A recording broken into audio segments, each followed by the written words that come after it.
রূপা মাকে দেখতে পেয়ে হ্যাপি?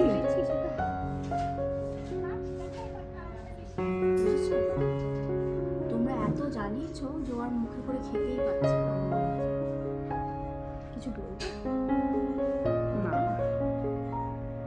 বলো, কিছু বলবে।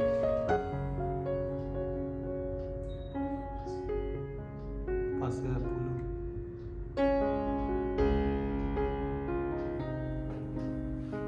কই কেমন আজকে?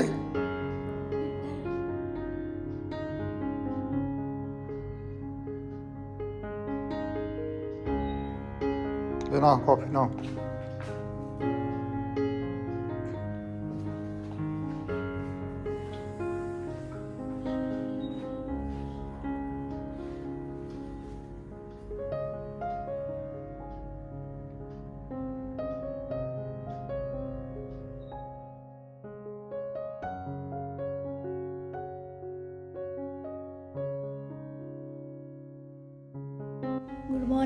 গুড মর্নিং না, এখন হচ্ছে গুড ইভিনিং। সরকার ফ্যামিলি, তোমরা সবাই কেমন আছো?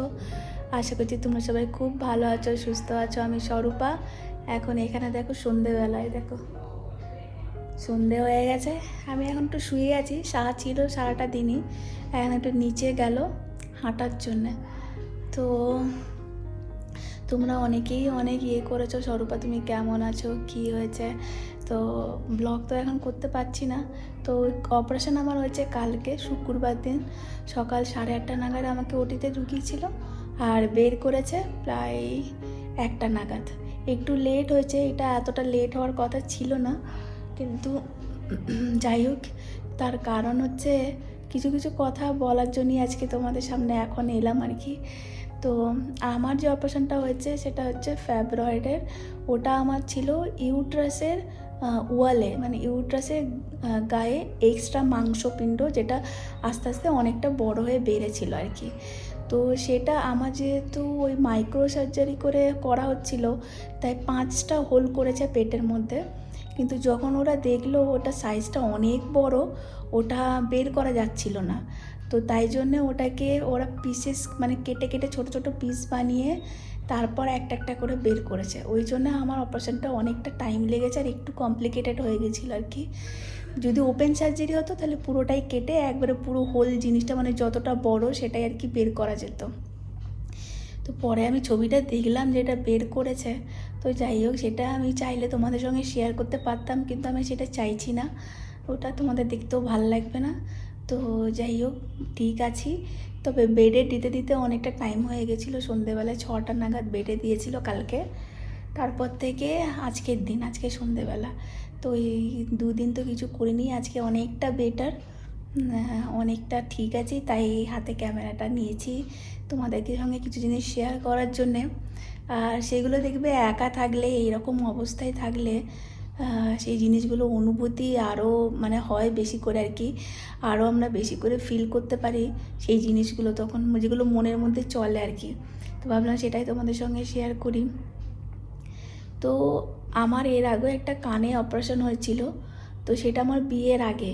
তো সেটা আমাকে ইমিডিয়েটলি করতে হয়েছিল সাডেন। তো সেখানে তখন কেউ ছিল না, বাড়ির লোক কেউ ছিল না। তো পিকি ও নিজে বন্ডে সাইন করে নিজে সব রেসপন্সিবিলিটি নিয়ে আমাকে অ্যাডমিট করেছিল, আর তার সঙ্গে ছিল ডিডিকে তখন আমি চিনতামও না আর কি। ও পিকির বন্ধু ছিল সেই সময় যখন আমার অপারেশনটা হয়েছিল। তো এই অপারেশনের সময়ই আমার ওর সঙ্গে সেইভাবে ভালো করে আলাপ আর কি। তো পিকিকে খুব সেই সময় হেল্প করেছিল, যেহেতু আর কেউ ছিল না, আমার বাড়ি থেকে কোনো লোক নেই, ওর বাড়ি থেকে বড়রা কেউ নেই, ইভেন আমাকে ইমিডিয়েট অপারেশনটা করতে হবে, আর কেউ ছিল না সাইন করার মতো পেপারে বন্ডে। তো ওই জন্য পিকি সাইন করেছিল, তো সঙ্গে ছিল ডিডি, সেই সময় খুব হেল্প করেছে। তো সেই সময় তো পিকি যা করেছিল আমার জন্যে, পিকি আর ডিডি দুজনেই বলার নেই। সেটা বিয়ের আগে, তখন শঙ্খও ছিল না। তো ওরা দুজনেই সবটা টেক কেয়ার করে, দেখাশোনা করা, ভর্তি করা, অপারেশন হয়ে যাওয়ার পর তারপর টেক কেয়ার করে বাড়ি নিয়ে যাওয়া, মানে সমস্তটাই। আর আজকে আবার এই যে অপারেশনটা হচ্ছে, এখন তো বাড়ির লোক না, মানে শঙ্খ তো আছেই সঙ্গে, সে তো ঠিকই কথা, কিন্তু কিছু কিছু মানুষ যাদের কথা না বললে নয়। প্রথমেই তো অবশ্যই পিকির কথা বলবই, ছেলেটাকে ছেড়ে আছি। আমি জানি এখানে পম্পির কাছে মানে বৌদির কাছেও যদি আদি থাকতো তাহলেও পম্পিও খুব ভালোভাবে টেক কেয়ার করে রাখতো আদিকে। ওরা দুটো ফ্যামিলি, তাই পিকিও ছেলেটা আদি আছে পিকির কাছে, দুটো দিন পুরো আদিকে ছাড়া পুরো পিকির কাছেই আছে, সম্পূর্ণটা পিকি দেখছে। ইভেন বৌদিও তার সঙ্গে পিকির সাথে, যখনই বৌদি টাইম পাচ্ছে মানে ছেলেগুলোকে রাখা, ঘরে একসঙ্গে থাকা, খাওয়া দাওয়া, ওরা দুটো ফ্যামিলি দুজনেই, পম্পি পিকি দুজনেই। ইভেন ডিডির কথাও বলবো, আমার যে অপারেশন হয়েছিল সকাল থেকে ডিডি ওই সাহার সাথে বসেছিল, এসে থেকে ওরও অফিস ছিল, অফিসের ল্যাপটপ নিয়ে এসে সমানে হসপিটালে বসছিল, যতক্ষণ আমাকে বেডে দিয়েছে ততক্ষণ ওই সন্ধে অবধি যায়নি। আর তারপর দাদা এসেছিলো মধ্যেখানে একবার, কিন্তু দাদার অফিসের নিজেদের সবারই তো কাজ থাকে। তো যাই হোক, এই দুটো ফ্যামিলির জন্যে আজ নিশ্চিন্তে ছেলেটাকে ছেড়ে মানে আসতে পেরেছি আর কি, এখানে অপারেশনটা করাচ্ছি। আর 2 দিন হয়ে গেল আদিকে দেখিনি, কিন্তু কোথাও মনে শান্তি আছে যে এই দুটো ফ্যামিলি আছে, পিকি আছে, বৌদি আছে, আমার ছেলেটার কিছু হবে না, আমার ছেলেটা না খেতে পেয়ে মরবে না, ছেলেটা টাইম খেতে পারবে, অ্যাটলিস্ট মানে ঠিক থাকবে। তাই এত বড় ডিসিশনটা হট করে নিতে পারলাম আর এই অপারেশনটা করতে পারলাম। তো এই দুটো ফ্যামিলিকে মানে কৃতজ্ঞতা না জানিয়ে মানে পারছি না, তাই ভাবলাম মনের কথাটা তোমাদের সঙ্গে একটু শেয়ার করি। তো আর কিছু না, কালকে ছেড়ে দেবে, আজকে রাতটা পেরোলেই হয়। আমিও মানে আর পাচ্ছি না মানে কি, আমার মনে হচ্ছে আমিও আজকে রাতে ডিসচার্জ নিয়ে নিলেই হয়তো ভালো হতো, তাহলে অ্যাটলিস্ট আদিকে গিয়ে দেখতে পারতাম। তো আদিকে ছেড়ে যাই হোক, আমারও মনটা সেরকম ভালো লাগছে না, দেখি কাল সকালেই পারলে ডিসচার্জটা নিয়ে নেব। তো আর কিছুই না, তো এইটুকুই শেয়ার করার জন্য তোমাদের কাছে এলাম। আর আমি ভালো আছি এখন, আশা করছি খুব তাড়াতাড়ি আবার নর্মাল লাইফে ফিরতে পারবো। হ্যাঁ জানি বাড়ি গিয়ে কিছু প্রিকশন আছে, অনেক কিছু রেস্ট দরকার, একটু দেখি কিভাবে কি ম্যানেজ করতে পারি। তো আর কিছু না, চলো আজকে এখানেই আমি রাখছি, এইটুকুই বলার ছিল তোমাদের কাছে। মনে হচ্ছে পিকি বৌদি ওরা সবাই এসছে, বাচ্চাগুলোকে নিয়ে এসছে নাকি কে জানে, দেখি দাঁড়াও, মনে হচ্ছে আসছে।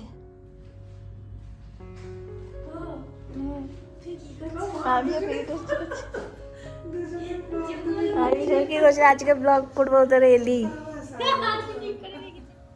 তো এই হচ্ছে আমার রাতের ডিনার। একটা দেখছি মার ভাত দিয়েছে অল্প, এইদিকে আছে খিচুড়ি, ওইটা হচ্ছে এইদিকে হচ্ছে একটা সবজি, ওই কুঁদুলি হয় না, ওই কুঁদুলির সবজি আর ডাল ফ্রাইয়ের মতন, আর একটা রয়েছে মাশরুমের কারির মতন। তো যাই হোক, এই খিচুড়িটা হয়তো খাবো না, ওই যে মার ভাতটা ওটাই হয়তো খাবো। গরম গরম দেখছি ডাল দিয়ে, ওটাই খেতে বেশি ভালো লাগছে। আর এই যে বৌদি আর পিকে এতক্ষণ ছিল আমাকে কোম্পানি দেওয়ার জন্য, যাতে আমি বোরিং ফিল না করি, একা একা ফিল না করি। এবার ওরা বাড়ি যাচ্ছে, ঘড়িতে বাজছে প্রায় 9:30। আর এই দিক থেকে এই অ্যাপোলোটা দেখতে এত ভাল লাগছে রাতের বেলায়।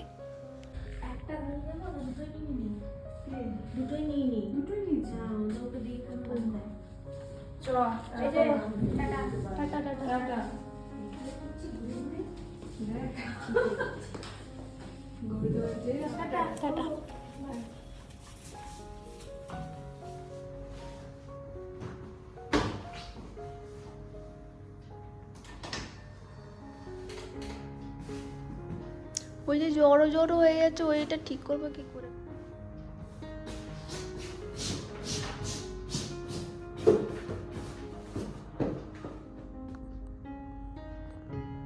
কি হলো? কি দেখছো বাইরে? অ্যাপোলো দেখছি, জুম করো, দেখা কতটা সুন্দর অ্যাপোলো এটা। আর ওই দিকটা মেট্রো, তো এইদিকে মেট্রো রেডি হচ্ছে।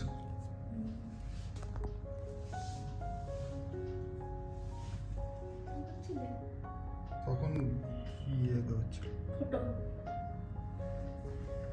ফটো নয়, ওইটা অন্য ইয়েতে ভিডিও হচ্ছিল। তো গুড মর্নিং সকাল সাহা ফ্যামিলি, তোমরা সবাই কেমন আছো? আশা করি তোমরা সবাই খুব ভালো আছো, সুস্থ আছো। আমি স্বরূপা। তো আজকে রবিবার, আজকে ছেড়ে দেবে, রিলিজ করবে, তাও হয়তো হতে 12:30 একটা হবে, দেখি।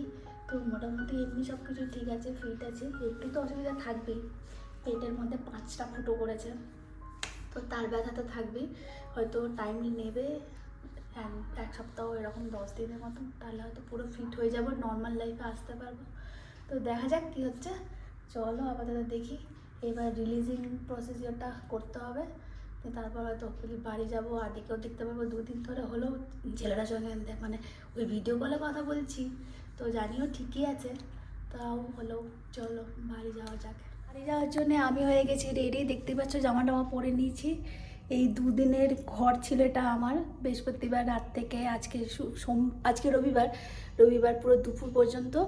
তো আমি এখানেই লাঞ্চটাও সেরে নিলাম, কেন বাড়িতে গিয়ে হট করে রান্না করে খাওয়াটা প্রবলেম ছিল, খাওয়া দাওয়ার কিছু রেস্ট্রিকশন আছে, তার জন্য এখানেই লাঞ্চ করে এবার বেরোচ্ছি বাড়ির জন্যে। ডিসচার্জ হয়ে গেছে, সব কিছু কমপ্লিট হয়ে গেছে ফর্মালিটিস। দাদা আসছে নিতে, মানে অরিন্দম দা। তো অরিন্দম দা এলেই চলে যাব বাড়ি গিয়ে অ্যাটলিস্ট আদিকে দেখতে পাবো 2-3 দিন পরে।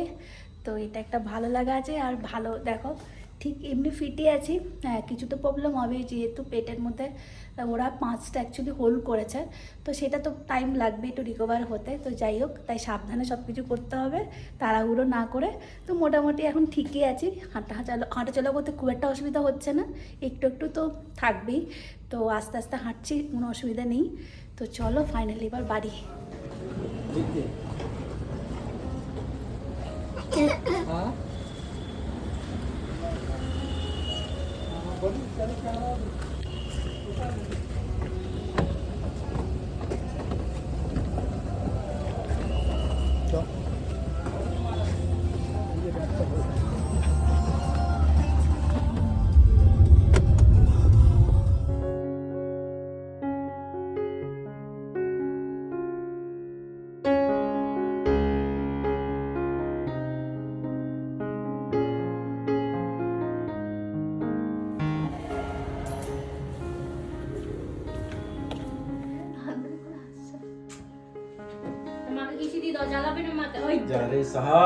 সব একবারে সবাই মিলে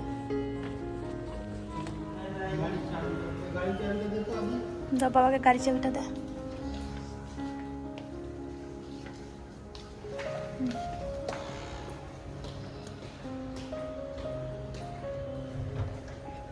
চলো এবার চলো, তোমাকে দেখিয়েছো, আমার কাছে বসো, চলো ওখানে।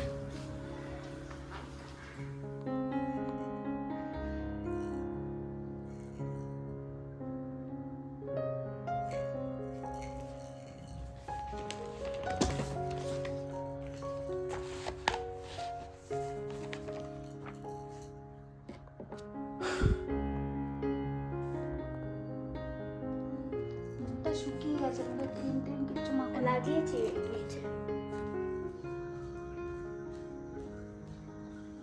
ওই কালারটা করে দাও।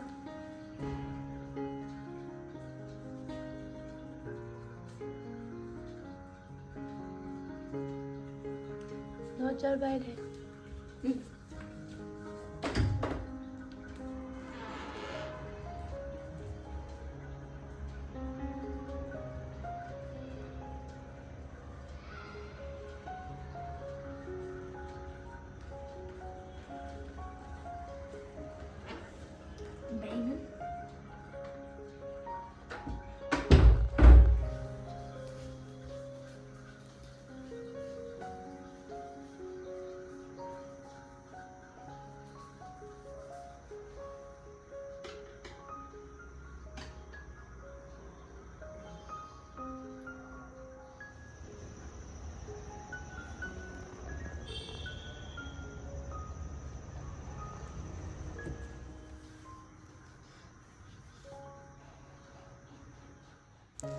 সাহাকে বলেছিলাম তুমি একটু তরকারিটা কেটে রেখো, রান্নাটা আমি ঠিক তাড়াতাড়ি করে নেবো, কেন একটানা বেশিক্ষণ দাঁড়িয়ে থাকলে আবার পেটে লাগছে, তল পেটে।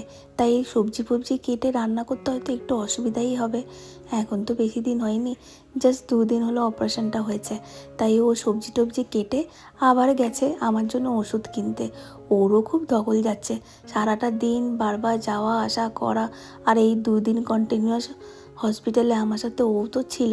তো যাই হোক, আমি এই পনিরগুলো হালকা করে ভেজে নিলাম, তারপর সবজিটাও একটু হালকা করে ভেজে নিয়ে খুব কম মশলা দিয়ে করব। ডাক্তারে বলেছে ঘরের খাবারই খেতে, কিন্তু তাতে যেন কোনো ঝাল মশলা বেশি না থাকে। ঝাল একবারই বারণ, মানে লঙ্কা কিছু দেওয়া যাবে না। তো সেই রকমভাবেই রান্না করব। আর তার সাথে থাকবে রুটি। তো দেখি এইটা তাড়াতাড়ি করে নিয়ে এবার একটু গিয়ে শোবো, কেননা একটানা একটুখানি বেশিক্ষণ দাঁড়িয়ে থাকলেই তলপেটটায় ব্যথা হচ্ছে। তো চলো আর কি, এইভাবেই আজকের দিনটা শেষ হলো। আস্তে আস্তে সব কিছুই করছি, আর হোপফুলি তাড়াতাড়ি নর্মাল লাইফে ফিরেও আসতে পারবো। তো আজকে এখানেই রাখছি। আমার ব্লগটা তোমাদের কেমন লাগলো অবশ্যই কিন্তু লিখে জানিও, আর ভাল লাগলে একটা লাইক করো। আর তোমরা আশা করি সবাই খুব ভালো আছো আর সাবধানে থেকো। আবার ফিরে আসবো তোমাদের কাছে অন্য একটা ব্লগ নিয়ে। ততক্ষণ তোমরা খুব ভালো থেকো। রাখছি তাহলে আজকে। Bye bye all.